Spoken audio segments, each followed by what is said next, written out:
Il y a un troisième et dernier élément qui nous assure la victoire de Jésus-Christ, et il s'agit de son départ.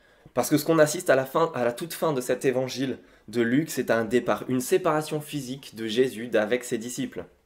Au verset 50, il les conduit jusque Béthanie, il lève les mains et il les bénit. En fait, on assiste ici à une sorte de discours d'adieu de Jésus à ses disciples. Pendant qu'il les bénissait, il les quitta et fut enlevé au ciel.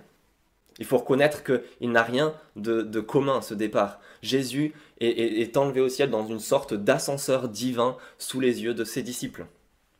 Il passe d'un simple homme, même crucifié, considéré comme un malfaiteur, un brigand, à un homme ressuscité et même élevé jusqu'à Dieu, à la plus haute place pour devenir celui qui s'assoit à côté de Dieu, qui devient son bras droit pour régner avec lui sur l'univers entier et sur nous-mêmes. Trois conséquences. Premièrement, comme les disciples, ce départ devrait nous pousser à adorer Jésus-Christ. Parce qu'en voyant cela, les disciples au verset 52 adorent Jésus-Christ. Et ça, c'était inconcevable pour tout juif monothéiste qui se respecte. Ils ne devaient pas adorer d'autres dieux et surtout pas un être humain. Et pourtant, c'est ce qu'ils font ici avec Jésus-Christ.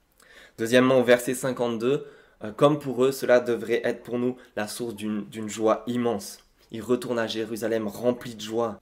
Maintenant, ils sont sûrs et certains de cette victoire de Jésus-Christ et ils sont pleins de joie.